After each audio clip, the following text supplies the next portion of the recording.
नमस्कार, खबर उत्तराखंड देख रहे हैं आप। मैं हूं आपके साथ विशाल गर्ग। खबरों की शुरुआत करेंगे। चमोली के करछुना गांव के रहने वाले 17वीं बटालियन गढ़वाल राइफल में तैनात हवलदार दीपेंद्र कंडारी पंचतत्व में विलीन हो गए हैं। सैनिक सम्मान के साथ दीपेंद्र कंडारी को अंतिम विदाई दी गई। बता दें कि जवान जम्मू कश्मीर के तंगधार क्षेत्र में शहीद हो गए थे। वहीं शहीद के घर देहरादून के नया गांव पहुंचे सैनिक कल्याण मंत्री गणेश जोशी ने शहीद को श्रद्धांजलि दी। उन्होंने कहा कि संकट के इस घड़ी में केंद्र और राज्य सरकार परिवारजनों के साथ खड़ी है।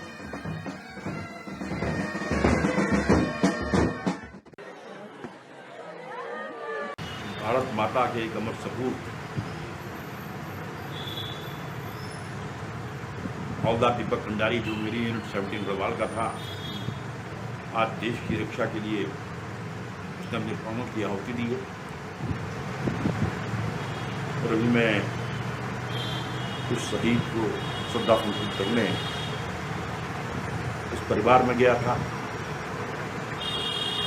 और जब उसकी माँ, उसकी पत्नी मुझसे चिपट कर रो रही थी, तो मैं महसूस कर सकता हूँ कि कितने कष्ट में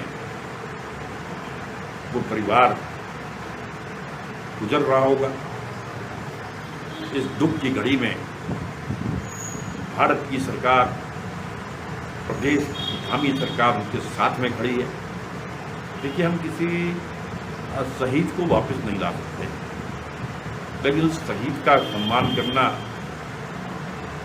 उसकी वीरता का व्याख्यान करना, उसकी यादों को जिंदा रखना और देशवासी का कर्तव्य और हमारी।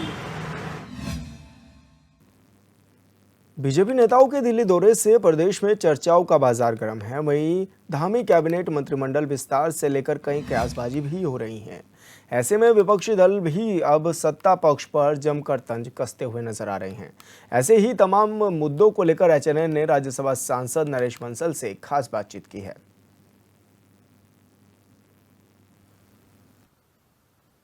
प्रदेश में इस वक्त भारतीय जनता पार्टी के नेताओं का दिल्ली दौरा जारी है और ऐसे में इसको लेकर तमाम कयासबाजी भी चल रही है। तमाम कयासों का बाजार भी गर्म है और इसी के साथ साथ केदारनाथ उपचुनाव भी होना है, निकाय चुनाव भी होने हैं। तो इन्हीं तमाम सब विषयों पर बातचीत करने के लिए आज हमारे साथ मौजूद हैं राज्यसभा सांसद नरेश बंसल जी। सर, एचएनएन में आपका स्वागत है। नमस्कार, आपके दर्शकों को धन्यवाद। सर, अब बात की जाए, प्रदेश में इस वक्त लगातार भारतीय जनता पार्टी के जो मंत्री हैं वो दिल्ली में गृह मंत्री, प्रधानमंत्री से मिल रहे हैं, इधर विधायक मुख्यमंत्री से मिल रहे हैं। लगातार कयासबाजी हो रही है। विपक्ष भी आरोप लगा रहा है कि मंत्रिमंडल का विस्तार प्रदेश में होना है, सब अपने जो है नाम वहाँ पर लेकर जा रहे हैं। अंतर्द्वंद भारतीय जनता पार्टी में है, सब कुछ ऑल इज वेल नहीं चल रहा है। किस तरीके से आप? अब विपक्ष का काम है उसको उस तरह की चीज़ें ढूंढने का, लेकिन ऐसा कुछ है नहीं।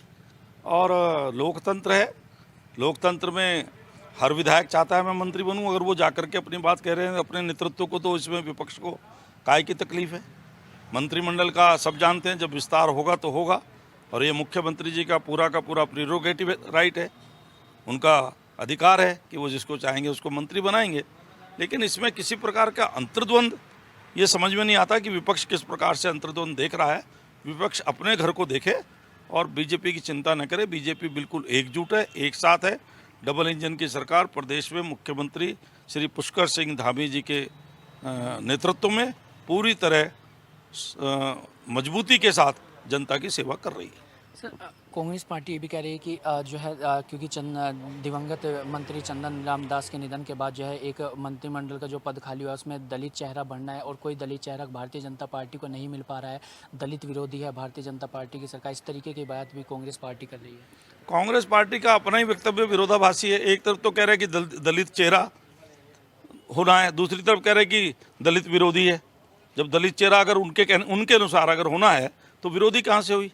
ये कांग्रेस ही है जिसने लोगों का वोट लिया 60 साल तक, दलितों के लिए, ओबीसी के लिए कुछ नहीं किया, केवल उनको सब्जबाग दिखाया और उनका वोट लिया। लेकिन भारतीय जनता पार्टी दलितों की, वंचितों की, पिछड़ों की, अति दलितों की, सबकी सेवा करने वाली पार्टी है और सबको साथ में एक साथ लेकर सबका साथ, सबका विकास, सबका विश्वास, सबका प्रयास, इस सिद्धांत के ऊपर चलती है।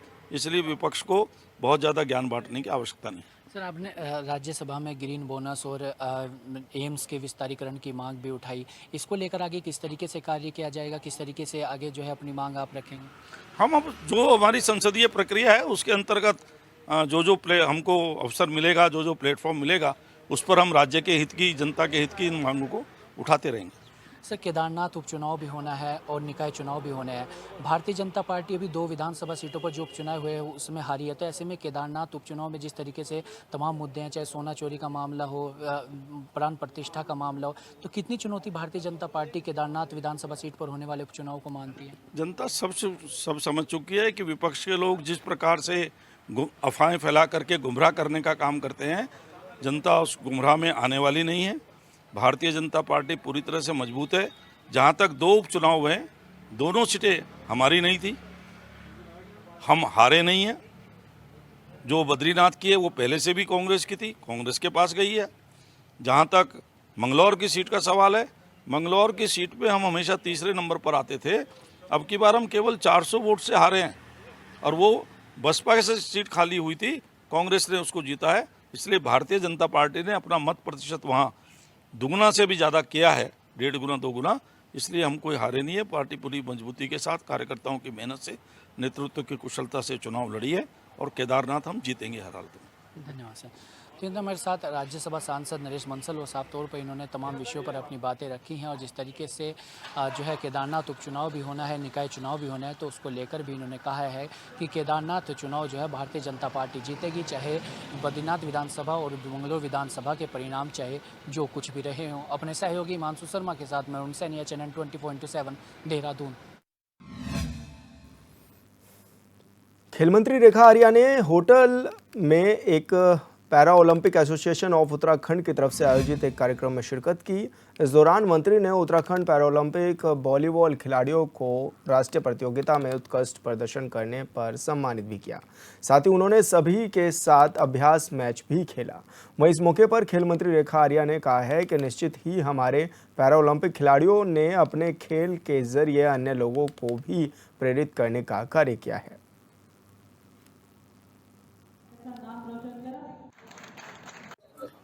देखिए, आज para Olympic association of Uttarakhand के तत्वाधान में पैरा एसोसिएशन वॉलीबॉल का जो हमारे खिलाड़ी रहे हैं, आज उनको जो अंतर्राष्ट्रीय स्तर पर हो, राष्ट्रीय स्तर पर हो, मेडल लेकर आए हैं, उनको आज सम्मानित किया गया है। निश्चित रूप से पैरा खिलाड़ियों की बहुत सारी चुनौतियां होती हैं, उससे एसोसिएशन ने बहुत हद तक हमें अवगत भी कराया है।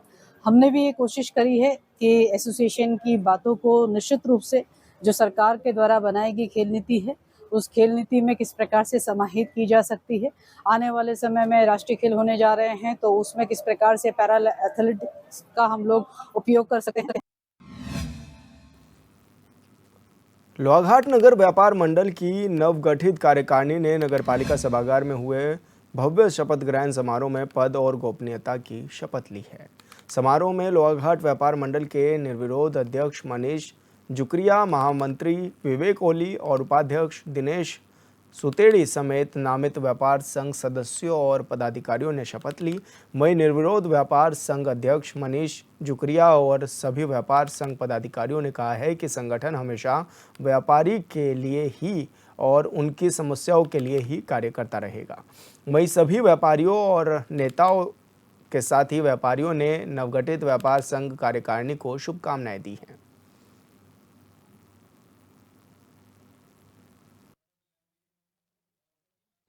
शुक्रिया लक्ष्मण भाई। मैं धन्यवाद देता हूं लोहाघाट के समस्त व्यापारी भाइयों का, जिन्होंने मेरे पर विश्वास किया, जिन्होंने मुझे इस लायक समझा कि मैं लोहाघाट व्यापार संघ का अध्यक्ष बन सकूं। मैं पूरी निष्ठा से इस कार्य का निर्वहन करूंगा। जो भी दायित्व आपने दिया है, जो भी लोहाघाट के व्यापारियों की मेरे को लेके आकांक्षाएं हैं, मैं उस पर खरा उतरने की कोशिश करूंगा। संघ का पद है, संघ में सबको लेके चलूंगा, किसी को भी अकेला नहीं छोड़ूंगा। यही मेरी प्राथमिकता है। देखिए, मुझे बहुत अच्छा लगा आज कि लोहाघाट में जो नई एक युवाओं की टीम व्यापार संघ के पदाधिकारी के रूप में शपथ ग्रहण उनका हुआ है और मुझे आशा और उम्मीद है कि पूरे लोहाघाट के व्यापारी एकजुट होकर के अपनी समस्याओं के लिए और अपने व्यापार को आगे बढ़ाने के लिए मेहनत से काम करेंगे और साथ ही साथ जो सामाजिक सरोकार उन्होंने बनाया है उस सामाजिक सरोकारों को भी वो आगे बढ़ाते रहेंगे। और जो ये टीम बनी है ये बहुत अच्छी टीम बनी है और मुझे पूर्ण विश्वास है कि ये जिस ध्येय और जिस उद्देश्य के लिए लोहाघाट के व्यापारियों ने बनाई गई है वो सारे ध्येय और उद्देश्य पूरे होंगे। देखो, एकता, अनुशासन और अपने व्यापार के प्रति एक कर्तव्यनिष्ठता और समाज के प्रति अपनी एक जवाबदेही, ये इनका पूर्व मंत्र है। नैनीताल के भीमताल झील पर पहली बार लाइफ सेविंग और कायरिंग का प्रशिक्षण दिया जा रहा है। उत्तराखंड पर्यटन विकास परिषद की तरफ से स्थानीय युवाओं को रोजगार से जोड़ने के लिए यह कोशिश की जा रही है। इस प्रशिक्षण शिविर में तकरीबन 18 स्थानीय युवा हिस्सा ले रहे हैं। बता दें कि उत्तराखंड में विषम भौगोलिक परिस्थितियां होने की वजह से आपदा आने पर इन युवकों को बचाव राहत कार्यों से जोड़ा जाएगा। डेवलपमेंट बोर्ड की तरफ से शुरू किया गया है, जिसमें गोवा की संस्था है नेशनल लेवल की। कायाकिंग का ट्रेनिंग इसमें करवाया जा रहा है। कायाकिंग के ट्रेनिंग के अलावा इसमें जो बचाव के उपाय होते हैं, बेसिक लाइफ सपोर्ट जैसे CPR, वो सब भी इनको सिखाए जाएंगे कैंडिडेट्स को। और उसके बाद एक सर्टिफिकेट इनको दिया जाएगा जिसकी वैधता 2 साल की रहेगी। और इस प्रशिक्षण से स्वरोजगार बढ़ाने में, आपदा के समय निपटने में, एडवेंचर स्पोर्ट्स में इस तरह के रोजगार के अवसर खुलेंगे। और मैं समझता हूँ लोकल यूथ के लिए एक बहुत अच्छी अपॉर्चुनिटी है और ये पहली बार UTDB की तरफ से कराया जा रहा है सचिव पर्यटन के निर्देश में। इससे हमारे पूरे कुमाऊं क्षेत्र को बहुत लाभ होने वाला है। फिर कितने चंपावत के बाराकोट क्षेत्र में हुई मूसलाधार बारिश से लोहाघाट पिथौरागढ़ NH 94 से उस्ताद होटल के पास भारी मलबा आने से बंद हो गया है, जिससे NH के दोनों ओर वाहनों की लंबी लंबी कतारें लग गई हैं और सैकड़ों यात्री फंस गए हैं। मामला SDM लोहाघाट रिंकू बिस्ट के संज्ञान में आने पर उन्होंने NH के अधिकारियों को जल्द NH खोलने के निर्देश दिए हैं। बता दें कि 4 दिन पहले भी इसी जगह पर NH 3 घंटे बंद रहा। क्षेत्र के लोगों का कहना है कि WD की ओर से निर्माणाधीन ओखलंज सड़क का मलबा फेंका जा रहा है, जो बारिश के पानी के साथ बहकर NH में आ रहा है, जिस वजह से NH बंद हो गया है।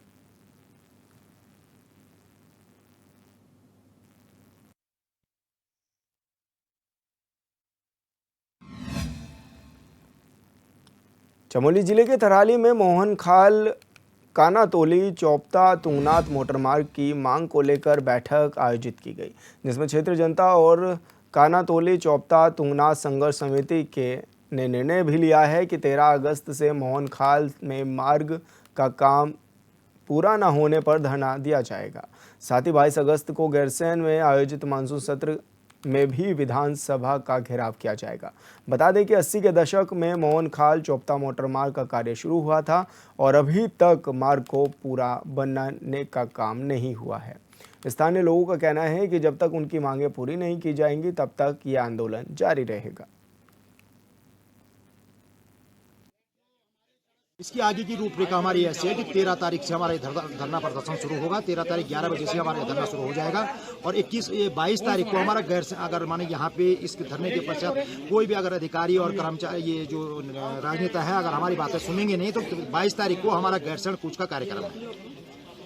सबसे पहले इसमें ये रणनीति तय की गई कि हम कल परसों 13 तारीख से लगातार ये धरना रखेंगे और 22 तारीख को हम मुख्यमंत्री जी से यहाँ अपना गैरसैंण में मिलने जाएंगे। एक मतलब ड्राव करेंगे या मतलब एक कमेटी मिलने जाएगी और तब तक ये धरना वो रहेगा जब तक हमारे चुप युवा बल्कि लोगों का एक मेल मिलाप हुआ है। लोगों ने एक सम्मति बनाने के लिए यहाँ पर लोग यहाँ पर इकट्ठा हुए हैं। ये एक फॉरेस्ट रोड था, 12 किलोमीटर के लगभग बना हुआ था और वन विभाग के लिहाज से भी, क्योंकि ये जो पूरा एरिया वन विभाग का है ये बहुत ही यहाँ पर समृद्ध वन है।